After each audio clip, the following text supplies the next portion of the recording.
আসসালামু আলাইকুম ওয়া রাহমাতুল্লাহ। সুপ্রিয় আলোর পথের দর্শক মণ্ডলী, আশা করি মহান আল্লাহ রব্বুল আলামিনের অশেষ মেহেরবানি ও দয়ায় আপনারা সবাই ভালো আছেন। প্রিয় দর্শক, অনেক সময় দেখা যায় মুয়াজ্জিনের সুমধুর কণ্ঠস্বরের আজান ভেসে আসে, আল্লাহু আকবার আল্লাহু আকবার। তখন আকাশের দিকে মুখ করে কুকুরগুলো ঘেউ ঘেউ করে ডেকে ওঠে। অনেকের মনে প্রশ্ন জাগতে পারে, কুকুরগুলো আজান শোনা মাত্রই এত উচ্চস্বরে কেন ডাকে? এছাড়াও অনেকের মনে প্রশ্ন জাগতে পারে, রাতে কুকুরগুলো কেন ডাকে? কেননা আমরা অনেক সময় দেখি যে মধ্যরাতে বা রাতের যে কোনো সময়ে হঠাৎ দেখা যায় যে কুকুরগুলো আকাশের দিকে এমনভাবে তাকিয়ে আছে যেন কোনো কিছু দেখছে। সেদিকে তাকিয়ে কুকুরগুলো কান্নার মতো শব্দ করছে। চলুন এর কারণগুলো আমরা হাদিসের আলোকে জেনে নিই। বিষয়টি সম্পর্কে জানলে সত্যি আপনি অবাক হবেন যে রাতে কুকুর কেন কাঁদে বা কেন ডাকে। রাতের বেলা কুকুর ঘেউ ঘেউ করে এ বিষয়ে হাদিসে এসেছে। জাবের ইবনে আব্দুল্লাহ রাদিয়াল্লাহু তাআলা আনহু তিনি বলেন, রাসূলুল্লাহ সাল্লাল্লাহু আলাইহি ওয়াসাল্লাম বলেন, রাত্রিবেলা তোমরা যখন কুকুরের ঘেউ ঘেউ শব্দ এবং কান্নার শব্দ অথবা গাধার ডাক শুনতে পাও, তখন আল্লাহর কাছে আশ্রয় প্রার্থনা করো, কারণ এরা এমন কিছু দেখতে পায় যা তোমরা দেখতে পাও না। রাতের বেলা তোমরা আল্লাহর নাম স্মরণ করে ঘরের দরজাসমূহ বন্ধ করো, কারণ আল্লাহর নাম স্মরণ করে বন্ধকৃত দরজা শয়তান খুলতে পারে না। তোমরা কলসিগুলোর মুখ ঢেকে দাও, মস্কের অর্থাৎ চামড়ার তৈরি পানির পাত্র মুখ বেঁধে দাও এবং পাত্রগুলো উপর করে রেখে দাও। আবু দাউদ হাদিস নম্বর 1246। সুপ্রিয় দর্শক, তাহলে হাদিস দ্বারা বুঝতে পারলাম রাসূলুল্লাহ সাল্লাল্লাহু আলাইহি ওয়াসাল্লাম বলেছেন, কুকুর যা দেখতে পায় মানুষ তা দেখতে পায় না। কুকুর শয়তানকে দেখতে পায়, এজন্যই পরক্ষণেই বলেছেন অবশ্যই রাতের বেলা তোমাদের দরজাসমূহ বন্ধ করে দাও বিসমিল্লাহ বলে। এর অর্থ হচ্ছে কুকুর তখনই ডাকে যখন সে শয়তানকে দেখতে পায়। বা এমনও হতে পারে যে কোনো ব্যক্তির কবরের আযাব হতে থাকলেও কুকুর দেখতে পায় ও শুনতে পায়। আমরা জানি রাসূল সাল্লাল্লাহু আলাইহি ওয়াসাল্লাম বলেছেন, বোবা জীবজন্তু পশু পাখি কবরের আযাব দেখতে ও শুনতে পারে। তাই বন্ধুরা, আমরা রাতে যখন কুকুরের ডাক শুনবো তখন আমরা পড়বো আউযু বিল্লাহি মিনাশ শাইতানির রাজিম। প্রিয় দর্শক মণ্ডলী, আজ আপনাদের জন্য কুকুর বিষয়ে কিছু কথা বলার চেষ্টা করব। আমাদের দেশে যত জানোয়ার আছে তার মধ্যে নিকৃষ্ট মানের জানোয়ার হচ্ছে কুকুর আর শূকর। আমরা তো কুকুর দেখলেই লাথি দিয়ে দূরে সরিয়ে দেই এবং তাদের দেখলেই জুতা ছুঁড়ে মারতে ইচ্ছে করে। অথচ কুকুরের একটি ইতিহাস আছে যা হায়াতুল হাইবার নামক কিতাবে লেখা হয়েছে। আল্লাহর একজন বান্দা একদিন কোথাও যাওয়ার উদ্দেশ্যে রওনা হলেন। যেতে যেতে কিছু দূর যাওয়ার পর সে ব্যক্তি পথের ধারে একটি সুউচ্চ ভবন দেখতে পেলেন যা সে কখনোই দেখেননি। অনেক পুরাতন একটি বিল্ডিং, যা প্রায় 2 থেকে 400 বছর আগে। আমাদের দেশের প্রতিটি মানুষেরই সবকিছুতেই নতুন পছন্দ। আমরা সবাই জুতা বা কাপড় কিনতে গেলে আমরা আগে জিজ্ঞেস করি নতুন কি এসেছে, কিন্তু স্মৃতির অ্যালবামে কেউ নতুন কিছু রাখে না, মানুষ পুরাতনটাই রাখে। তো সেই ব্যক্তিটি পুরাতন বিল্ডিংটাকে ঘুরে ঘুরে দেখতে লাগলো। হঠাৎ তার চোখে পড়লো একটি শিলালিপির দিকে, যেখানে খোদাই করে লেখা আছে, এই বিল্ডিং তৈরির ইতিহাস জানতে হলে অমুক গ্রামে যেতে হবে। এটি দেখে সেই ব্যক্তির মনে কৌতূহল আরো বৃদ্ধি পেল। সে উক্ত গ্রামের খোঁজে যেতে যেতে 2-3 কিলোমিটার চলে গেল। তারপর একটি গ্রামের কাছে গিয়ে একজন ব্যক্তিকে গ্রামের নাম জিজ্ঞাসা করলো এবং শিলালিপিতে লেখা গ্রামের সাথে মিলে গেল। তারপর আল্লাহর সেই বান্দা লোকটি থেকে পুরাতন সেই বিল্ডিং এর ইতিহাস জানতে চাইল। লোকটি বললেন, জন্মের পর থেকেই সবাই এভাবে বিল্ডিংটি দেখেছে, এর ইতিহাস সম্পর্কে কারোই সুস্পষ্ট কিছুই জানা নেই। এমনকি আরো কিছু সংখ্যক মানুষকে জিজ্ঞেস করা হলো এবং তারাও একই কথা বললেন। তারপর সেই ব্যক্তি মন খারাপ করে চলে আসছিল এবং ভাবছিল, খোদাই করে কি তাহলে মিথ্যা কথা লেখা আছে? ভাবতে ভাবতে যখন গ্রামের শেষ প্রান্তে চলে আসলো, তখন তিনি একজন বৃদ্ধাকে দেখতে পেলেন। বয়সের ভারে বৃদ্ধার মাথা 3টে হয়ে গেছে, অর্থাৎ বয়সের ভারে ঝুঁকে বসে থাকতে থাকতে হাঁটু সহ 3টা মাথা মনে হয়। এখনকার যুগে এই সকল বৃদ্ধাদের খুব একটা দেখা যায় না, কারণ এখন মানুষ 35 থেকে 60 বছরের মধ্যে ডিজিটাল যুগে ডিজিটাল প্রযুক্তির মাধ্যমেই বেশি মারা যায়। যেমন স্বামী স্ত্রীর থেকে পানি চাইলেন, স্ত্রী পানি নিয়ে আসতে আসতে শোনা যায় বাইক অ্যাক্সিডেন্টে স্বামী আর দুনিয়াতে নেই। আর আগের যুগের বৃদ্ধা মানুষ অসুস্থ 7-8 দিন পর্যন্ত বিছানায় থেকে মারা যাবে বলতে বলতেও আরো 2 থেকে 3 ঘন্টা বেঁচে থাকতো।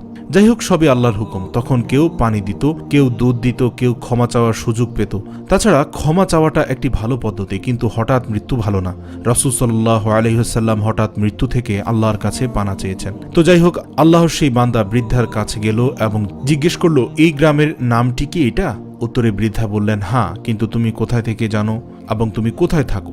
উত্তরে ব্যক্তিটি বললেন, আমার বাড়ি অনেক দূর, আমি অমুক রাস্তায় সেই মাথায় একটি বিল্ডিং দেখতে পেলাম যেখানে লেখা ছিল বিল্ডিং এর ইতিহাস জানতে হলে এই গ্রামে আসতে, কিন্তু প্রায় 40 জনকে জিজ্ঞেস করলাম, কেউ জানে না।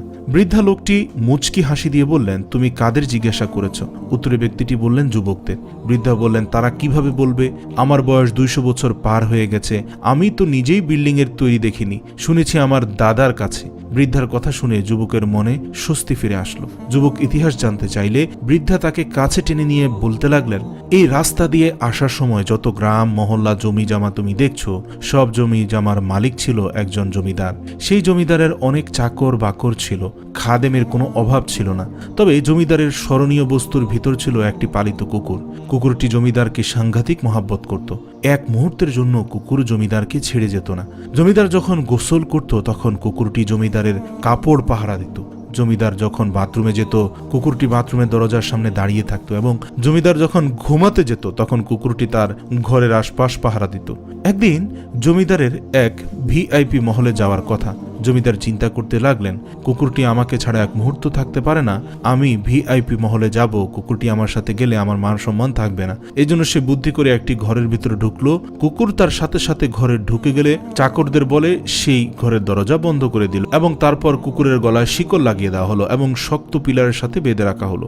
তারপর জমিদার বাবুর্চিকে বলল, আমি এক ভিআইপি মিটিং এ যাচ্ছি এবং আমি বাহিরে খাবার পছন্দ করি না, তাই আমার জন্য কিছু আইটেম খাবার রান্না করো। তারপর মালিক যখন চলে যেতে লাগলো তখন কুকুরটি তার মালিকের সাথে যেতে না পেরে লাফালাফি করতে লাগলো। মালিক যখন বহুদূর চলে গেল কুকুর তখন নিজেকে কন্ট্রোল করতে না পেরে বিকট আওয়াজে মালিককে ডাকতে লাগলো। কুকুরের ডাক শুনে প্রতিবেশীরা জমা হয়ে গেল এবং কিছু সময় ধরে কুকুরের কীর্তিকলাপগুলো দেখলো এবং কিছুক্ষণ পর যে যার কাজে চলে গেল। কিন্তু জমিদারের একজন বোবা কাজের মেয়ে কুকুরের কার্যকলাপ প্রত্যক্ষ করছিল।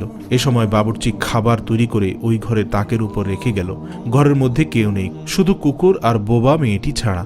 এর কিছুক্ষণ পর হঠাৎ দেখতে পেল যে একটি কালো বিষধর সাপ কোথা থেকে উড়ে এসে বাবুর্চির রেখে যাওয়া উক্ত খাবারের মধ্যে মুখ দিয়ে কিছুক্ষণ থাকার পর আবার উড়ে চলে গেল। উক্ত ঘটনা কুকুর আর বোবা মেয়েটি ছাড়া আর কেউ দেখল না। মেয়েটি চিন্তা করলো, এখন যদি আমি এখান থেকে চলে যাই এবং মালিক এসে পাত্রে রাখা খাবার খেয়ে ফেলে তাহলে বিষক্রিয়ায় অবশ্যই মালিক মারা যাবেন। তাই কাজের মেয়েটি সেখানেই বসে রইল। কিছুক্ষণ পর মালিক আসলো এবং বোবা মেয়েটি কথা বলতে পারে না ঠিক, তারপর অঙ্গভঙ্গিমায় বোঝাতে চাইল, কিন্তু মালিক ওই পাত্রে রাখা খাবারে হাত দিবেন না, জীবন বিপন্ন হবে, এরকমটাই হয়তো বোঝাতে চাইছিল সেই বোবা মেয়েটি। কিন্তু যেহেতু কাজের মেয়ে তার উপরে আবার বোবা, তাই জমিদার কাজের মেয়ের কথাবার্তায় কর্ণপাত না করে নিজ গতিতে খাবারের কাছে গিয়ে খাবারে হাত দিল। যেই জমিদার পাত্রে হাত লাগালো অমনি শিকলে বন্দি কুকুরটি পাগলের মতো লাফালাফি করতে লাগলো। অতিরিক্ত পাগলামি করতে দেখে মালিক কুকুরটিকে ধমক দিল। অন্যান্য সময় মালিক একবার ধমক দিলে কুকুর নিয়ন্ত্রণে চলে আসে, কিন্তু আজ যতই ধমক দেয় কুকুর নিয়ন্ত্রণে আসে না। মালিক কুকুরের ভাষা বুঝল না। এক পর্যায়ে যখন মালিক পাত্রটি নিয়ে মাটিতে রাখলেন তখন কুকুরটি মাথা ছিঁড়ে যাওয়ার মতো অবস্থা করে ফেলল। কোন রকমে পা দিয়ে ঠেলে মালিকের সামনে রাখা কিছু খাবার সে মাটিতে ফেলে দিল। যেই মাত্র খাবার মাটিতে ফেলে দিল মালিক দেখে রাগ হয়ে গেল। এক পর্যায়ে ক্রোধে মালিক কুকুরটিকে কয়েকটি লাথি মারতে লাগলো এবং কুকুর রক্তাক্ত হয়ে গেল, কিন্তু তারপরও সে তার মিশন থেকে পিছপা হটেনি। কুকুরকে ধমকানো শাসানোর পরও কুকুর থামে না। এক পর্যায়ে মালিক দাঁড়িয়ে ক্রোধে চিন্তা করলেন, যেই খাবারের মধ্যে কুকুরের পায়ের ছোঁয়া লেগেছে সেই খাবার তো খাওয়া যাবে না।